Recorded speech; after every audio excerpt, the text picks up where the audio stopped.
This conversation or this unpacking that you're about to listen to it's really been percolating within me for a very long time, like years and years. And especially now, I think in our current environment, global environment even, it's a really important one to have, I think.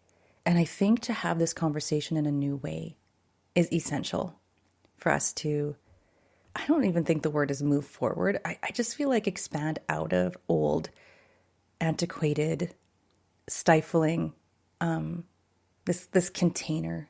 Like I like containers to keep ourselves, like you poop in a group, like we don't want to be often like going like I don't have any context for my life, but I mean container as in like containment, like where we are trapped or feeling, suppressed.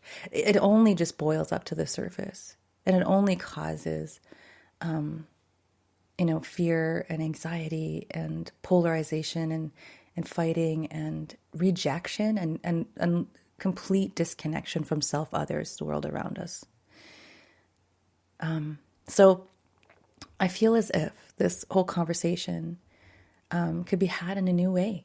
And I'd like to contribute to that. I mean, there are probably other people talking about that in the way that I am. I haven't heard a lot. I've heard a lot of polarization and some maybe good arguments on one side, the other side, this side, that side, and all that. But really, I think in the end, all we're doing is quibbling about the details and not getting to the true points that will bring us together. And I don't mean agreeing on every single outcome. I don't mean on agreeing that everybody's, this is the way to go to live a good and wholesome life, or none of that. Like, that's actually not the point. The point is that we all have that within us to decide for ourselves. If we remove all the clutter, the crap, the stuff that we're getting distracted with, all of that. So I want to take a polarized conversation and connect us and move it into a unified conversation. I want to move it into a conversation about how we put it all back together, put ourselves back together, put our relationships back together, or even just recognize that we're not really separate to begin with. Let's do some reconnecting here. So I hope you feel reconnected by the end of this conversation. And I hope everybody feels included, because you are, and loved and held. And I'll see you on the flip side.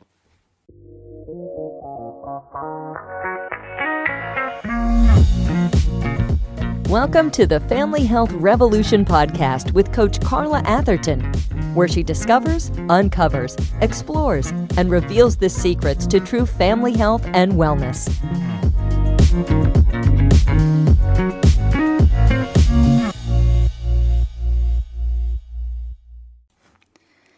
Homophobia, according to Michael Meade, is defined as the fear of the human body. I just heard him say that in a podcast recently, and I'm digging Michael Meade's podcast. I think it's because I'm a word geek and I love unpacking how words shape our reality and how myth shows up in life and life shows up in myth. Beautiful podcast if you ever want to listen. So Michael Meade, and props to you, Michael, for bringing this to my attention. I didn't know that. So taking that into a discussion, I actually really thought it would be a great way to lead into this discussion about gender and transgender and identification with a specific gender. And I want to first delineate and differentiate some of those aspects before we kind of get right into it. And I think this is actually a really important place to start if we're ever even going to consider any of these things that, that we're puzzling out in our lives. Okay. So gender is another personality. That's what I'm going to posit to you. Another costume that we try on for anybody in our society. And from the beginning, from birth, we identify a baby as either a boy or a girl or a boy. And that's the first triumphant exclamation that is proclaimed at this landing of a soul in a human body, really, is to identify this being as what sex it is.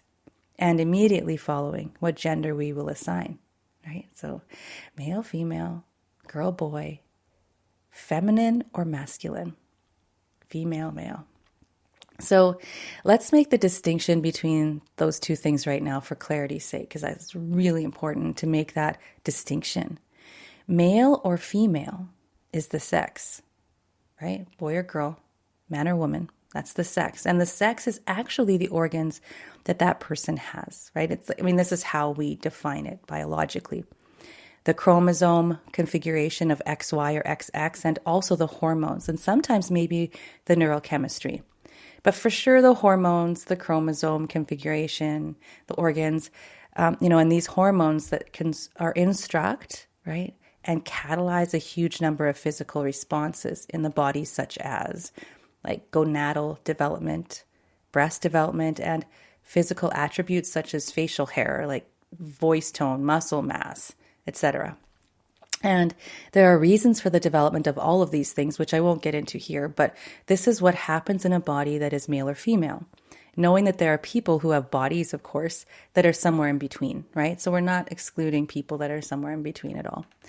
The medical world might want to, or our culture might want to, or our biases or preconceived ideas of what it means to actually be human, period, because we can't classify people who are somewhere in between, and that makes us uncomfortable. That's what makes people uncomfortable, right? But I want to get to that a little bit more in a few minutes here too.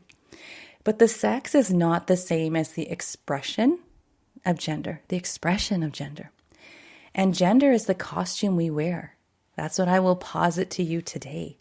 And it's really subjective, right? And it's chosen dependent on how we define male or female and how we assign each gender to each sex. So which gender do we assign to the sex of being a girl or a boy? And which one do we identify with ourselves? Or more accurately, how much we identify with one or the other. So it's more like a spectrum. Because we are all both masculine and feminine. We can both express as masculine and feminine. We must actually, for balance, to be the full and total self in our totality. But I'll get into that a little bit more in a minute as well. So in each culture, and generally in each society, there exists a preconceived, acceptable assignment of gender to each sex. So masculine being assigned to males and feminine being assigned to females, with no real acknowledgement of anyone in between except to not know what to do with them. What do we do with these people we can't classify and shuffle off into this camp or that? What do we do? And what do we do if we can't classify ourselves? Right? That's a conundrum, isn't it? We don't know how to relate or reconcile this spectrum. The existence of all aspects of ourselves, which involve both masculine and feminine, and I'm going to keep saying that through this whole thing, it involves both masculine and feminine, so it is easier to deny and to silence.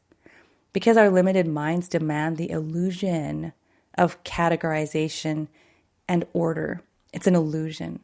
And we exile and judge, consider people that don't fit into one category or another as anomalies or wrong or cast-offs, and even sometimes make fun of or even violently reject the girly men and the tomboys. And we've seen that happen throughout history. It's happening probably right this very moment. So if we identify with, or we say, okay, this means female, this means male, this gender of feminine applies to females, and this gender of masculine applies to males, and if we feel more feminine and more male or vice versa, or a combination, then we question whether or not we're born properly, right? We're born correct. We're born right. If our bodies match how we feel and how we want to express, what costume we choose to wear, what costume we feel most comfortable in. Now, let me clarify that when I say costume, okay? So I'm not being derogatory in any way. Not at all. And I am certainly not saying that gender is the only costume we wear.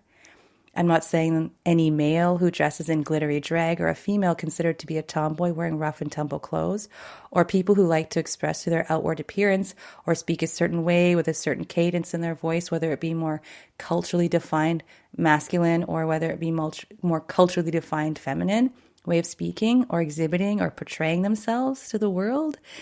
I'm not saying any of this is a deviation or a problem for people who are quote unquote confused about gender. And I really take exception to that word as well, just so you know. People who are playing and expressing gender in a way they so choose are actually not confused at all. Let's just say that right off the hop. The confusion lies in our cultural constructs, expectations, judgments, assumptions, and limitations. So in fact, I don't see expressing gender in unconventional ways as a problem at all. There is a problem, or I might say a lack of insight, but that's certainly not it, right? Not in the expression. That's not where the lack of insight lies. So I'm going to keep talking about where that is. What I am saying about costumes is that we all wear them. Let's just accept that's okay. It's our attempt to express our spirits. We just have to know when we are expressing or simply playing the part. Am I wearing this push-up bra because I want to accentuate parts of me that make me feel sensual? Or is it because girls are supposed to have big boobs? It's supposed to show cleavage. We're supposed to be sexual and attractive. Am I hiding my breasts because I don't feel I want or need to share those parts of myself with the world? Or am I rejecting the disempowerment I feel when women are ogled? So many questions, so many questions we can ask ourselves as to the motivation behind how we feel and express ourselves in general, and not only regarding gender, not at all. So pansexuality, gender fluidity, homosexuality, and all of the rest of the brilliant spectrum of light that is each of our chosen expressions are not pathology. In fact, I'm actually offended by many psychological mental disorder diagnoses because they disconnect and dissect, which I find really just come on, this is really irritating actually to me, and I shouldn't get all fired up. But that's one thing that I just think, let's just stop with that disconnecting and dissecting, making people wrong, right? Rather than connecting, right? And to make whole. We should not pathologize. We must not. I don't want to should all over people, who are trying to make sense of things for themselves. But I'd like to actually, let's replace the word should with must. We must not pathologize these forms of expression or claim to have the right and wisdom to judge which is right or wrong, because we just don't. We can decide that for ourselves. We can discern and decide how we are going to operate in the world. And I'm not going to say hurting people or anything like that is okay. But I'm saying in this arena of costumes and expression, excuse me, we are not judge and jury to what is right or wrong, especially for other people. So actually, judgment is not wisdom. It's not wisdom at all, but opinion and belief, both of which are formed by interpretation and conditioning. We have this combination, right? What we are seeking is the wisdom in discernment, moving beyond the exhausting trap of debating the polarizing right and wrong, right quote unquote and wrong quote unquote, or good or bad or weird or normal, which actually really goes nowhere, by the way, except to disconnect and bringing all parts of each and every one of us out of exile. Excuse me. So back to the point that all of us wear costumes. Okay, so it's perfectly okay to acknowledge this. It's really the only way to empower ourselves with the knowledge that we have a choice in the matter. I can wear this or not. This fits and this does not. My mom told me to wear this, but it doesn't fit. I used to like this, but I've grown out of it, right? All of that. And we can decide if what we are choosing is based on what ensures that we are safe or loved or acceptable, or if it is truly what we want to wear, even if it is just for fun, temporary, or just trying it on, right? So nothing we wear is forever, and we will always be who we are beneath. This is our costume, and we will always be who we are beneath. So we decide whether this is a costume that covers us up and disconnects us from our truth, or if it's a costume that enhances and connects us to our spirit.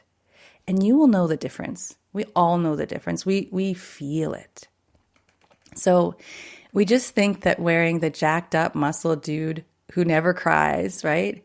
Even when your mom dies, right? Never cries when the worst things happen to you, that. We think that costume is okay when you're a man in the Western world, right? That's just an example. This is one way that we can be trapped with the stifling weight of shoulds and incongruent roles. They're incongruent.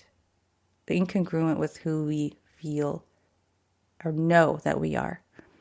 The question of gender really is just what costume we choose. Again, the emphasis is on choose to wear and to be able to celebrate it if it is your true self, not pathologize or judge or say what is good or bad, right or wrong, weird or not weird, normal or abnormal. It just is.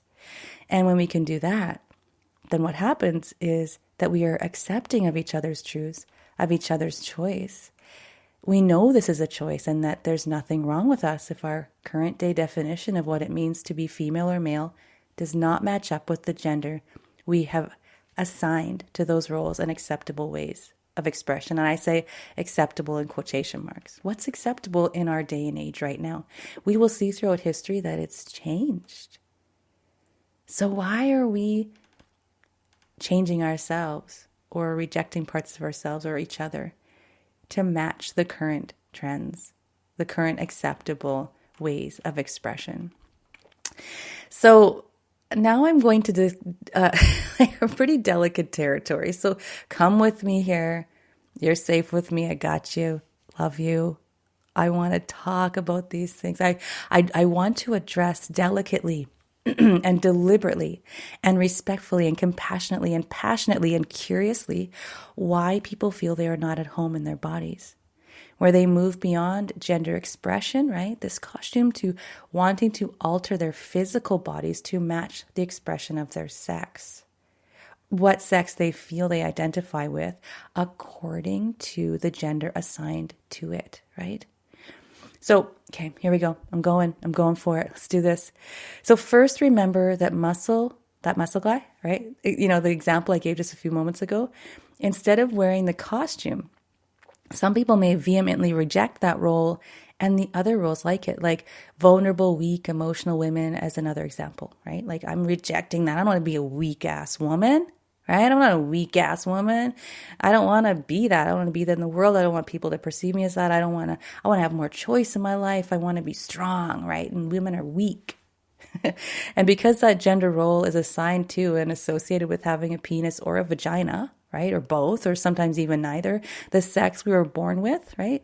Some people not only want to change the roles they feel they have to play, but also what sex, that gender, and those roles are associated with by altering their bodies through surgery and hormone replacement therapies. And I'm not going to tell you whether this choice is right or wrong. I'm not. Opinions and beliefs, right? So that would just be an opinion and a belief. They don't apply here and are not wisdom. What I do want to do is unpack this triple locked baggage. Like it's like got locks on it. It's got shit piles on top of it. It's got like it's dusty, something nobody wants to take out and dust off and have a good look at. And it's stuffed under our collective spare room bed. Like it's not even in a main bedroom. It's in that spare room that we never go in, right? Except for when we just kind of dust around and make sure it's still there. Okay, I love metaphor. All right, so knowing that these roles are really only defined by our culture, okay, we've already talked about that, or conditioning, is so very powerful. It's so empowering because making that delineation, that differentiation, that distinction between what I'm rejecting, okay, so what am I rejecting? Myself or what I'm supposed to be? What we choose to believe and what opinions we form. What we can actually see or are exposed to at this time. Like we need to see if this is, I'm rejecting myself or what I'm supposed to be. If I'm rejecting what we choose to believe or what I'm told to believe and what opinions that have been formed, right, by myself or others. And also differentiating between, what we can actually see or exposed to at this time. So what actually exists, right? What those possibilities are, or what the only thing that this little tiny corner of the world that we're exposed to at this time. Which is it? Of all of those things. And a combination. And so now that we've had that conversation, we've started it anyway, I want to enter the conversation of changing the physical body to match the role that is being identified with. Excuse me. And I want to address this not only in relation to surgery and medications that assist in changing one's sex, but plastic surgery in general. Okay, so changing a broad African nose to be more narrow and acceptably white. Okay, so that's an example. Liposuction to reduce fat.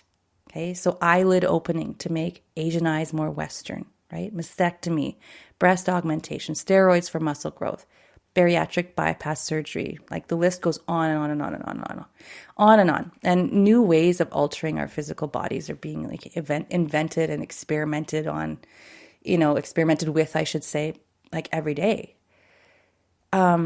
This is sort of one of the new frontiers of Western,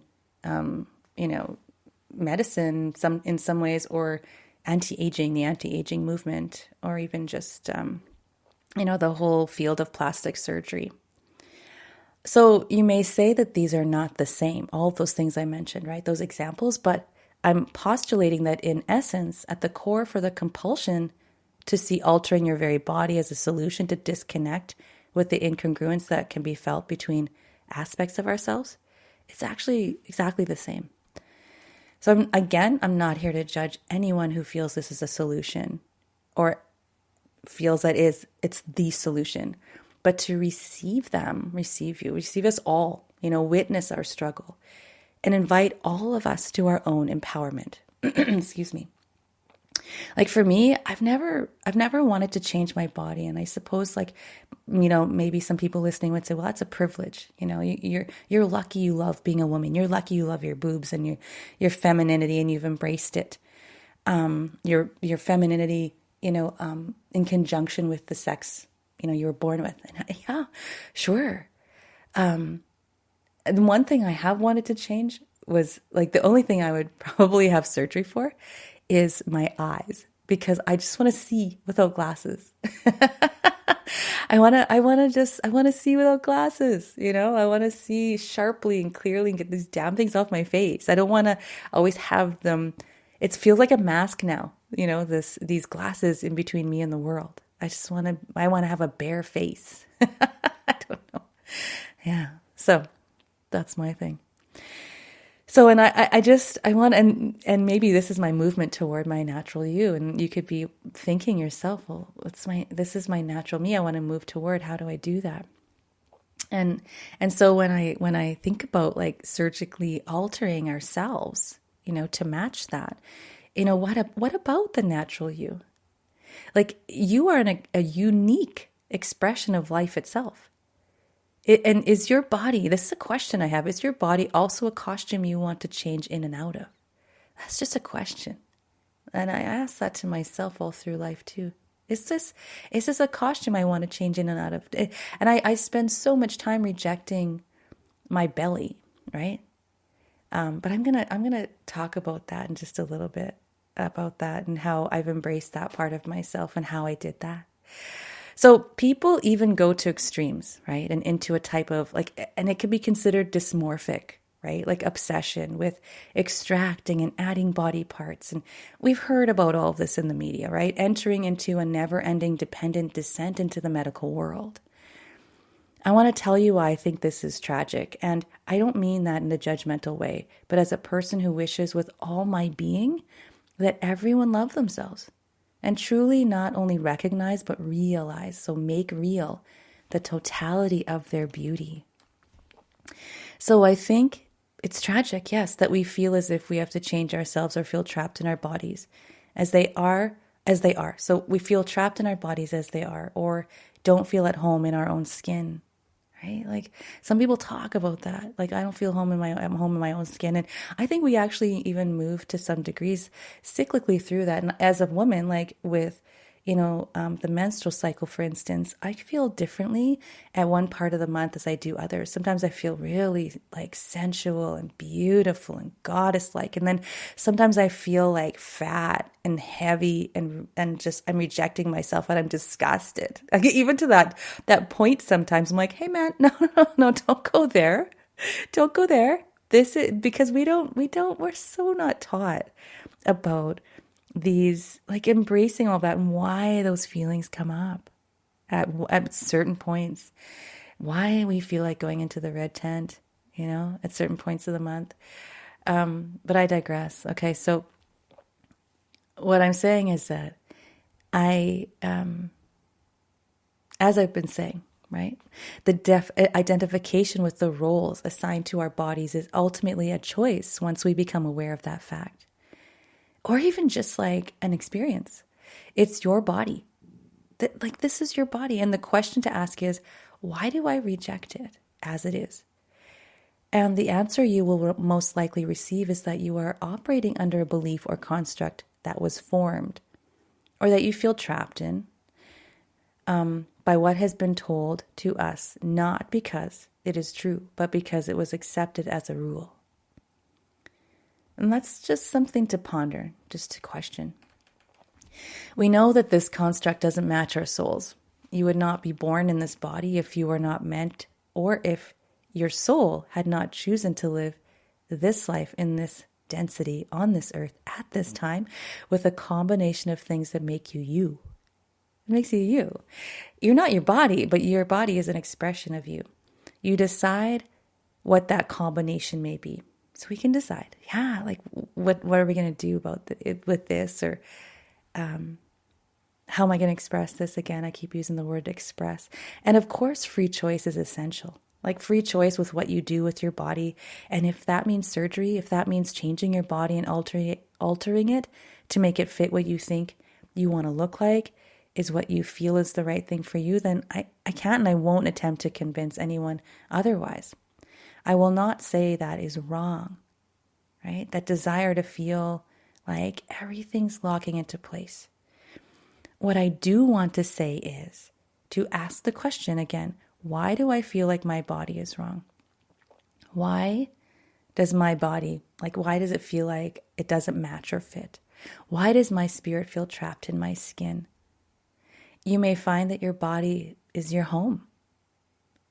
Let's just come home, and we may want to move around the furniture, but the structure is solid, beautiful, and it's rooted in its foundation. So it's not our bodies that are wrong, I would say, but the shit we've been told and sold, the beliefs, the opinions, and untruths we have accepted as truth, even though many of us know they are lies. So my mom, let's say my mom was abused, so being female means I'm vulnerable. Or my uncle was an asshole, so I reject being masculine. Or the women in my family all cared for everyone but got little in return. The men in my family had secret affairs. Or so my dad was so sad, but he could never tell us. Or I was raped or assaulted. I was silenced or ignored. I can't measure up to those muscle-bound men on Instagram, right? I need to be a warrior to survive, or disappear into the shadows so no one will take notice of my pain, my insecurity, my shame, my doubt. I won't be accepted as I am. That's a fear. I have to change to fit in, right? Where, These are all reasons that have led to struggles and beliefs that form, that affect how we see ourselves and how we choose to express that self. It's always about those underlying structures for everyone, everyone, all of us. So instead of exiling parts of ourselves, whether it be thoughts, emotions, expressions of our spirit, physical body parts, subtracting and adding and manipulating like some kind of Victor Frankenstein, their own selves, let's move into an energy of expansion. Let's making whole by stepping into and coming home to ourselves. And experiencing those deep breaths of fresh air you take in when you open up all the windows and doors. Uncomplicated, flowing, demystified, in harmony, right? So we want to run away from pain. We do. In fact, our medicalized culture tells us that pain is bad. But pain is a teacher. It is part of the healing process. It is part of life and is an integral and inevitable part of growth and expansion. So it's perfectly okay that some of these things we're talking about facing here are painful. This is leading me to my highest self. This is my higher self speaking here. This is my higher self telling me to become aware when I'm running away from depression or rejection or lack of self-love, or if my choices are my attempt to be loved and to be seen. And I am led to wonder if there's another reason than what I've previously considered, if it's something else that can be observed, recognized, understood, and embraced, not exiled, embraced. So again, it's the same undercurrent fueling the need to get Botox or facelifts or the whole anti-aging movement, which is misconstrued as empowerment. We run away from aging, which is, in our society, it means that you're decrepit and old and unworthy, and we're going to cast you off in a boat to die because you're no longer useful. You're no longer worth giving attention to because you don't contribute physically. You don't serve a sexual or reproductive purpose. And we hold these beliefs and fears because we don't see aging as a beautiful and inevitable season of life. It's a season. We're running away from death because we see death as a failure and we don't understand what death really is. And aging is a reminder that we are not immortal. And we exile, we cast off, we reject what we fear. Old women, emotional men, transsexual people, all of that. Okay, so back to aging for a second. So the truth is that as we age, we're not rotting, but are like a fine wine. Well, right? I mean, I love language. We are becoming wiser. We are expanding and have expanded. We have this experience to share. We have the opportunity to take up a chair, a new chair, in what Mark Gaffney calls our unique self-symphony, as not only an elderly, older, but an elder, right? We're becoming older, but not elders. There's something about us that has seasoned with us that can have a different presence than we had in our youth. And there isn't a utilitarian use for us, but an evolutionary need for each and every one of us. And this is awesome. It's just gorgeous, glorious, and needed. So the question we return to, or the questions, I guess there's more than one, are, why might I be discontent? And we all are, like I said, to some extent, because we are all part of some culture or society or another. We're all part of some culture or society or another that has its preconceptions, conditioning, patterns, programs. Such is the nature of life. This is the nature of life to question. It's okay. And we can be deeply well and, this is the thing, we can be deeply well and have sacred longing at the same time. Wow. So why do I want to express in this way? This is the next question. Why do I want to express in this way? Why do I want to change myself? What is not congruent for me? And just be curious and accepting and gentle with yourself as you explore the answers. You are beautiful, shadows, warts, and all. And to this, you may say that I have a lot of pain associated with my body. Carla, I'm not beautiful. I don't want to see the shadows. I have lots of pain associated with my body, with my past, with the rejection, abandonment, discontent I feel from myself and others. This is just lip service and pretty words, Carla. You're just telling me what I want to hear. This is just those affirmations you say in the mirror where you don't really believe it. But I beg to differ. I beg to differ. Words are spellcasting, and instead of entranced in the traps we culturally create, right? Entranced by this belief and conditioning, I want you to be caught up in the magic of you. I don't like to purport to have magic bullet cures or one answer for any huge question. I never say that. And such as the questions we are asking in this musing, right? I used to try to do that, but I think the questions are more important than the answers that we can purport to have, because we all come to our own if we just ask the right questions.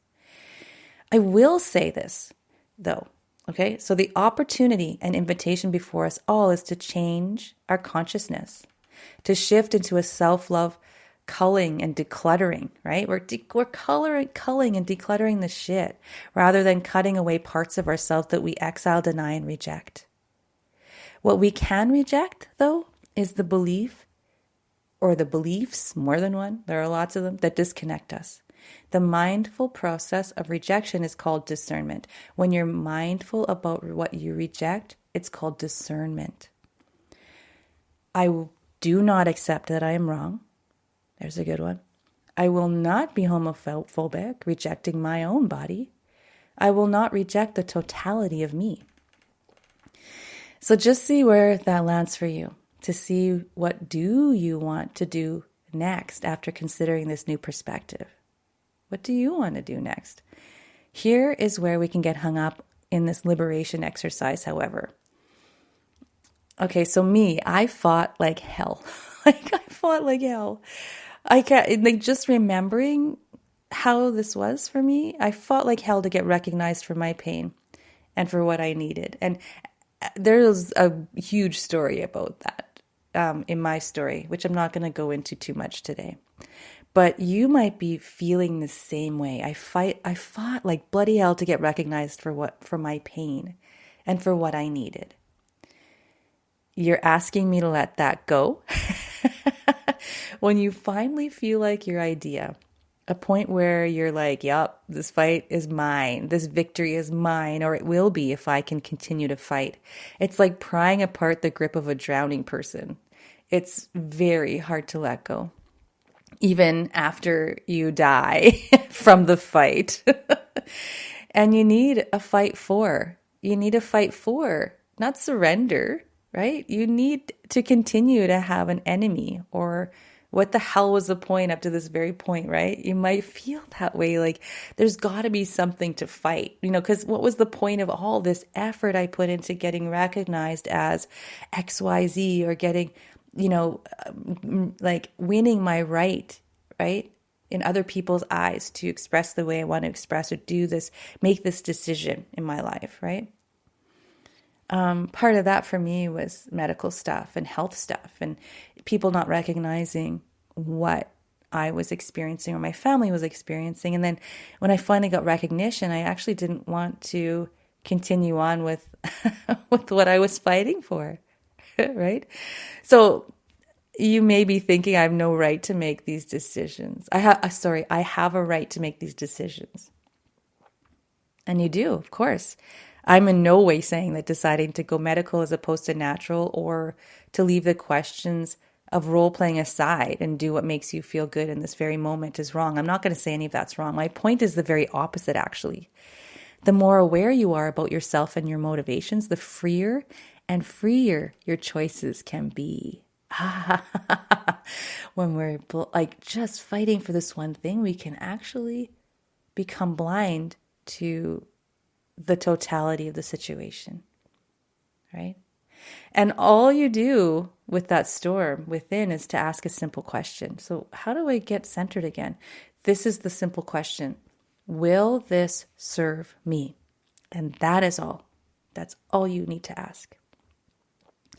So to sum up, all right, so I'm going to sum up here this conversation. We're born with a certain biological makeup. And as Alan Cohen, the author, right? Alan Cohen says in the film Finding Joe, we are born high and knowing who and what we are. Like we are born knowing this.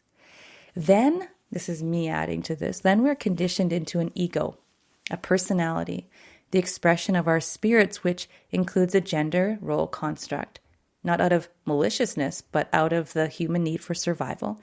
And if we are conscious that we can choose what we want to express and why we express what we do express, which is all valid and beautiful, all of the reasons and all of the forms of expression, we can experience self-acceptance and love of others. I don't even want to just say self-acceptance, because it sounds like you're like conceding to accept yourself.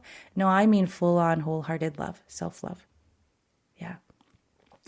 So we need not change ourselves, which is impossible to do, by the way. Like it's just, you can't change yourself. You can change how you express, like I said, or what you think about yourself, or how others see you. You don't change yourself. We can only cover up and forget and express through the costumes. We can express through the costumes we choose to wear. Playing with roles and culture and releasing the grip those constructs have to claim that you are wrong, that you are not worthy, that you're not lovable. Then you answer the call to express your authentic self, like that hero's journey, right? You answer the call to express your authentic self. This is really what we're doing here, is discovering that. I want to acknowledge that to be both dependently authentic and interdependent on others is a paradox. There is safety in the tribe, the club, the group you belong to and have identified with. This gives us a container, a sense of meaning, acceptance, purpose, and importance. The club and tribe gives you validation, and so does exclusivity. I can understand why everyone wants that. Like, I also want that. I don't sit here and tell anyone those desires and needs are unevolved. They're part of our evolution. They're part of our experience. Let's just make sure that we're not receiving inclusivity by excluding others, no matter how oppressed we have felt by those others.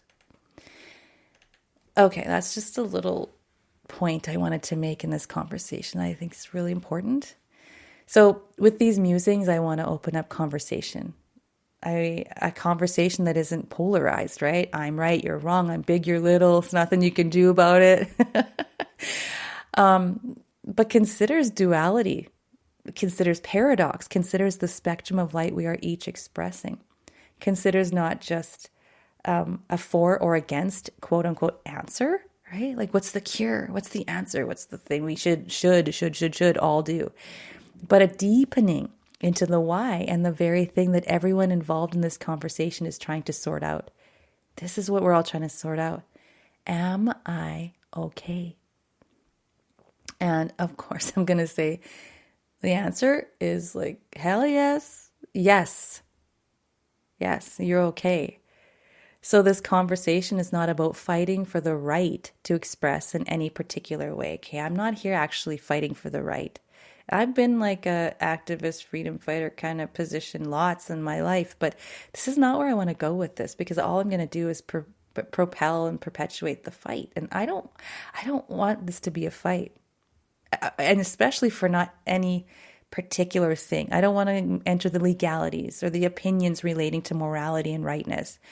You know, like, I should be able to dress as a woman, or I should be able to look rugged, or I should be able to love another male. And I don't want to enter that conversation, although I know that we must express in however way we is authentic for us. I know this, but I don't want to enter that debate, okay? This conversation is about our inherent nature to do so, right? And how shrouding that nature in shoulds is what causes the discontent we experience in its many forms, from physical illness to mental and emotional dis-ease, which is lack of ease, right? So to enter that fight, it's leading us to this discontent, because there's more shoulds and just fighting and debating and fear, all that stuff that we bring in with that energy. And so again, I want to open the conversation. This conversation is about our inherent nature to be able to express in whatever that means for us authentically. And it's not about fighting against people who feel differently than we do at all, or have different solutions to their questions, different answers. It's not about demonizing the choices that people are making.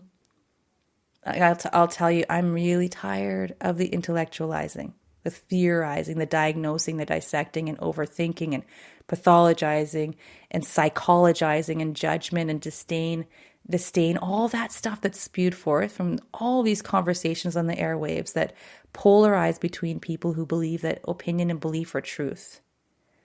When we enter that conversation like that, we are believing that our opinion and belief are truth, and trying to convince others, to fall into step or in line with what we believe.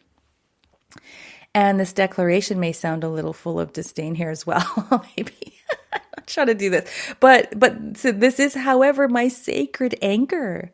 We all have this sacred anchor. We have my sacred rebel is calling for an expansion, a renaissance in our human experience. This is sacred. So I don't want to dissect. I want to connect. And so what brings us together, right? What is it? The fact that we are all essentially the same. And what do I mean by that? Again, we all ask this question, am I okay? Am I acceptable? Am I loved? right? We all want to be witnessed in our authenticity and held and loved. Where there is the compassion and understanding, there is safety. We way overvalue opinion over wisdom. So let's return to wisdom. I've been curiously present as both participant and observer for lots of discussion about reclaiming the feminine and masculine and rewilding ourselves. Like, I actually quite enjoy those conversations and participating in the ideas and also the acts, right? And it's also beautiful. I myself love being a woman, like I was saying, and my femininity and my mother bear spirit. I love all that about myself and my chosen way to express. And I can understand others who love this as well. Man, woman, or not identified as either. But rewilding may look like something very different to another person. You may see your rewilding not to be associated to sexuality at all, or your sensual nature looks very different than mine. And I may even postulate that our human race may be moving toward a more pansexual nature. Actually, isn't that an interesting question? And I happen to be in this shade of the spectrum, right? Like this heterosexual goddess mother with a deep appreciation for both the sacred masculine and the sacred feminine. I see attraction to other women also. And yet I have a monogamous relationship that I literally find God in our connection. And I guess I don't really want to enter the conversation of God, but what I mean by God is truly like source, like tapping into the mysteries of the universe. Like this is huge. And so this is just how I express and what I see. And I appreciate other people in their full-on expression of this for themselves and within themselves. Appreciate it all. I even have like a very masculine side of me where I just love rough and tumble, and I get super, I guess, ornery, I might call it, like if I'm playing sports with certain people. And I just love it. And I love being outwardly expressive, like I said, sort of aggressive in sports. And it's just like, or this warrior that kind of comes out. And if you put the word sacred in front of anything that we've exiled within ourselves, we reclaim it. My sacred masculine, my sacred warrior, my sacred victim, maybe even my sacred sad person, my sacred, any of those things, my sacred inner child, It's just gentle with ourselves and putting those things into their true rightful place in our hearts and vibration. So there is a spectrum of light and colors, each of us a fractal, an expression essential to the fabric woven to create the whole. And I want all of us to just like roll around in the wildness of it. Like, do you have animals? Like you just see them just going. I'm like, you get dirty and you just roll around in that beautiful life of yours, that wildness of you. I don't want to say let's return to what our natural state is. Like that's a word I love too, but it's been usurped. It's been, we've added these definitions to what being natural is, and we've associated good or bad or right or wrong and rules to it. So let's use the word wild, right? But that's another topic for another podcast. So I'm not going to go too far into that because I'm getting near to the end. So what I'm saying is that I love watching the play and expression expressed when I go to a drag show or a concert or a poetry reading or anything, I'm just like, yes, I'm in the front frickin' row, baby. So labels and roles and identities overlay our souls like a matryoshka doll, and they can bury and complicate and they cover up. But don't we all experience the gleeful satisfaction of a child, right? As we keep popping open those layers to get to that solid wee one at the very center. Then we put it back on and then we take them off again. Or like we could just display all the shells in a row along the shelf. Just leave them open, right? But knowing that there are layers and depths to you is the ultimate acceptance. Seeing those layers and depths is you in the act of accepting and connecting to yourself. Rejection, rebellion, experimentation, self-discovery, play, expression, fun, they're all part of the game, part of the play. We break the chains of our happiness being hinged on the expectation of others accepting you, right? Like, is my happiness going to hinge on the expectation that others accept me? Like, I should be accepted. I need to be accepted. Because we not only accept ourselves, but can't help but to love. So when we accept ourselves, we enter that vibration of love. And it's contagious, because when we all do this, or more of us do this, we no longer feel the need to fight or polarize or win or convince each other that we are right, because we are all operating in an entirely different frequency of love. So let's play. Let's play. All of life is a play. All of life is a stage. And we are each in the starring role. We're each in our own starring role. We're the protagonists in our own story. So all I say is to play it wisely and play it well. This podcast is sponsored by the Healthy Family Formula, which essentially means that we share our information for free. For more support, community, audio coaching, full episodes, bi-monthly live Q&A, discounts on our group coaching programs, and more, become a patron of my work at www.patreon.com/Carla Atherton. For more information about anything related to family health, do pick up my book, Family Health Revolution, and check out our newsletter, blog, individual and group coaching programs, and practitioner training program at Healthy Family Formula and CarlaAthertonInspired.com.